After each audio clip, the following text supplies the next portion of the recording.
Selamat mendengarkan cerita novel fiksi. Jenderal Fate dari Indonesia dan Raja Penjara Darah Mantan Kaisar Kegelapan. Bab 128.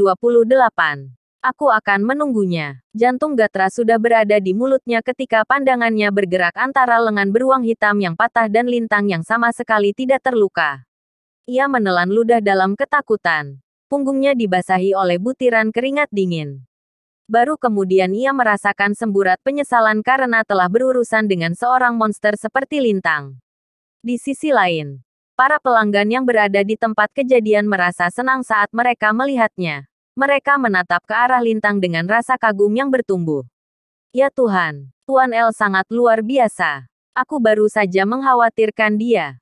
Tuan L sangat berbakat dengan piano, dan kemampuan bertarungnya hebat. Ia benar-benar dewa Triton di antara ikan-ikan kecil. Pelanggan lain turut menimpali. Kata-kata kekaguman terus mengalir dari kerumunan. Pada saat itu, para pelanggan hampir melemparkan diri mereka ke kaki Lintang dalam kekaguman. Namun Lintang tidak peduli mengenai rasa takjub kerumunan itu sama sekali. Ia hanya berdiri diam di depan beruang hitam. Bibirnya melengkung membentuk senyum yang mengejek selagi ia bertanya, "Aku belum cukup bersenang-senang. Apakah kau ingin melanjutkan pertarungan kita?" Apa? Kelopak mata beruang hitam berkedut hebat akibat perkataan Lintang. Melanjutkan pertarungan. Yang benar saja. Dengan lengannya yang patah dan orang-orangnya yang telah dilumpuhkan. Mereka akan mati jika mereka melanjutkan pertarungan dengan Lintang. Saat itu juga, beruang hitam menggertakkan giginya sembari berjuang menahan rasa sakit yang menyiksa di lengannya dengan paksa. Kemudian, ia menatap Lintang dengan kekejaman dan kebencian yang intens selagi ia berkata, "Jangan sombong dulu, berandal.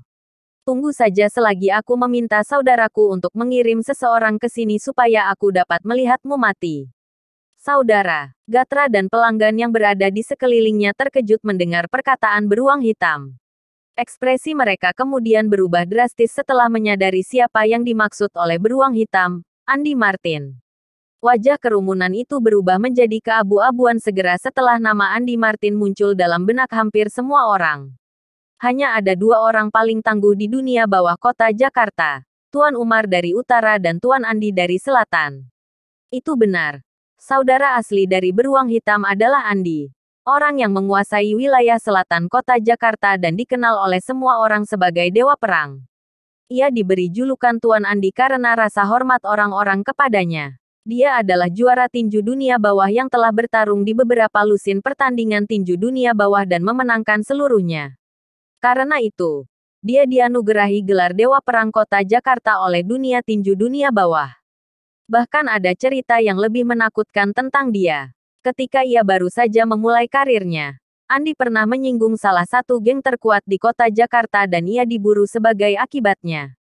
Akan tetapi, tidak ada yang pernah membayangkan bahwa ia menyerang markas geng itu sendirian hanya dengan satu pisau sebagai senjatanya. Ia berhasil menghabisi seluruh geng tersebut hingga ke akarnya dengan membunuh sekitar 60 pria dan bahkan melumpuhkan pemimpin geng. Ia mengejutkan seluruh kota Jakarta dalam satu pertarungan. Andi hampir menjadi sinonim dari Dewa Perang sejak pertarungan itu. Ia menjadi salah satu pemimpin dunia bawah kota Jakarta.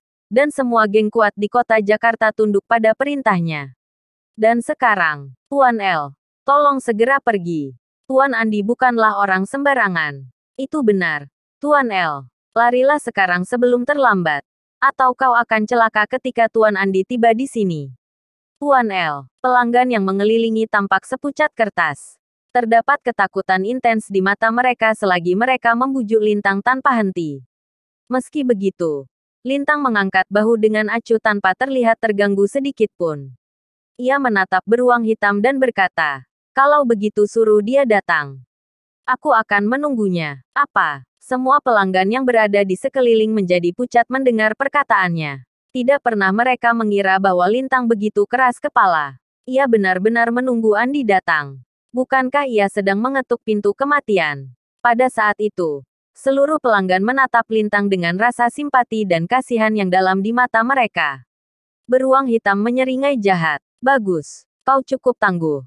Dan aku suka itu. Tapi aku harap kau akan tetap bisa berlaku sangat angkuh nanti." Setelah itu, Ia mengambil ponsel dari dalam kantong dengan tangan kirinya sebelum menelepon. Ponsel itu menggunakan pengeras suara. Setelah beberapa bunyi, bip, suara seorang pria yang dalam dan berwibawa terdengar di ujung lain panggilan. Bertanya, "Ada apa?" "Beruang hitam." Perkataannya yang terdengar santai membuat beruang hitam, seorang pria kekar yang tampak seolah ia terbuat dari baja, memasang ekspresi penuh rasa hormat dan kekaguman. Beruang hitam segera menjawab, "Andi, aku baru saja bertemu seorang musuh kuat yang mematahkan tanganku dan melumpuhkan teman-temanku. Aku membutuhkan bantuanmu untuk membalaskan dendam kepadanya sekarang." "Apa?" Setelah mendengar jawaban beruang hitam, pria yang berada di ujung telepon bernafas semakin cepat. Terdengar seperti seekor harimau ganas yang mendidih karena marah. Bahkan kerumunan di restoran barat itu dapat merasakan amarah Tuan Andi yang mengerikan di ujung lain panggilan. Saat itu juga, para pelanggan merasakan kesemutan di ubun-ubun mereka dalam ketakutan. "Wah, wah," Tuan Andi tertawa marah melalui telepon. Ia berkata dalam nada yang menakutkan, "Aku belum bertemu dengan berandal bodoh untuk waktu yang terlalu lama. Aku harus memberinya contoh hari ini supaya ia mengerti konsekuensi dari menghinaku." Suara dinginnya menyebabkan semua orang menggigil hingga ke tulang belakang. Kemudian, suara mengerikan Tuan Andi terdengar sekali lagi. "Siapa orang itu? Dan di mana dia?" Setelah mendengar perkataan pria itu, beruang hitam dengan tergesa-gesa menjawab, "Pria ini adalah pria simpanan. Dan namanya adalah, omong-omong, siapa namanya?" Beruang hitam tidak mengetahui nama Lintang. Maka ia berbalik untuk melihat pemilik restoran di sampingnya. Gatra. Di sisi lain, gembira. Bibirnya melengkung menjadi sebuah senyuman sombong ketika dia segera berkata dengan hormat kepada Tuan Andi melalui telepon. "Tuan Andi, pria bodoh ini adalah menantu yang tinggal di rumah keluarga istrinya bernama Lintang. Dia melukai beruang hitam dan dia bahkan berperilaku angkuh. Hanya kau yang dapat memberinya pelajaran, Tuan Andi." Semua orang bisa mengetahui nada gembira dalam perkataan Gatra. Bagaimanapun juga, setelah ia menyelesaikan kalimatnya, bunyi gemericik terdengar di ujung lain panggilan. Ada suara cangkir teh yang jatuh berkeping-keping serta suara meja dan kursi terguling. Beruang hitam dan yang lainnya tercengang mendengar suara itu. Sebelum mereka dapat mengetahui apa yang terjadi di sisi Tuan Andi, mereka mendengarnya bertanya dengan suara bergetar, siapa orang yang baru saja kau sebut?"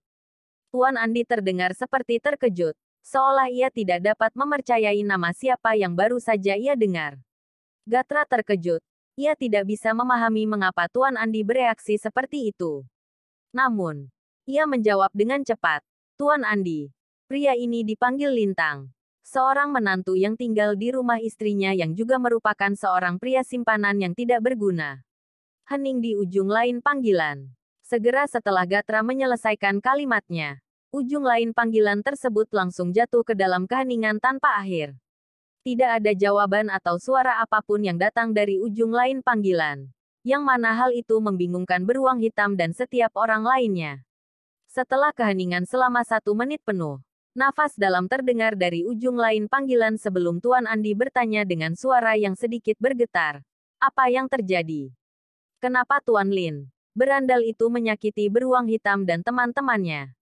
Tuan Andi terdengar sangat ingin mengetahui segala yang terjadi di ujung lain telepon. Gatra tidak banyak berpikir mengenai kejanggalan nada bicara Andi. Ia langsung menjawab, "Tuan Andi, kau tidak tahu betapa bajingannya dia. Ia membuat temanku kehilangan wajahnya dan bahkan memecahkan gelas anggur termahal di restoranku hingga berkeping-keping. Aku meminta dia membayar untuk itu. Namun ia menolak. Maka aku memanggil Tuan Beruang kemari. Namun aku tidak menyangka bahwa ia begitu kurang ajar. Ia mematahkan lengan Tuan Beruang dan melumpuhkan selusin orang-orangnya. Pria ini pantas untuk dibunuh." Cara Gatra mendeskripsikan Lintang membuat Lintang terdengar seperti seorang brengsek yang tidak dapat dimaafkan. Namun Tuan Andi tampaknya tidak peduli tentang hal itu. Justru, ia bertanya dengan penasaran. Ia memecahkan sebuah gelas anggur. "Berapa banyak kau meminta dia Hehe, Tuan Andi. Sejujurnya, gelas anggur yang pecah itu adalah hal yang sepele. Hanya saja aku, Gatra, setia pada teman-temanku. maka aku harus berdiri untuk mereka. Itulah mengapa aku memintanya untuk membayar 10 miliar. Gatra menjawab dengan angkuh sembari memamerkan kesetiaannya. Namun ia gagal menyadari ada yang salah dari suara Tuan Andi. 10 miliar, itu tidak banyak. Baiklah. Tunggu aku sekarang. Aku akan segera tiba di sana dengan orang-orangku, kata Tuan Andi di ujung lain panggilan. Sebelum ia menutup telepon, ia berseru kepada orang-orangnya, kumpulkan semua orang dan pergi denganku ke restoran Baratville. Omong-omong, panggil sebuah ekskavator. Sebuah ekskavator. Di ujung panggilan ini, beruang hitam dan yang lainnya terkejut. Mereka tidak dapat memahami mengapa Tuan Andi memanggil sebuah ekskavator. Namun sebelum beruang hitam memiliki kesempatan untuk bertanya, Tuan Andi menutup teleponnya.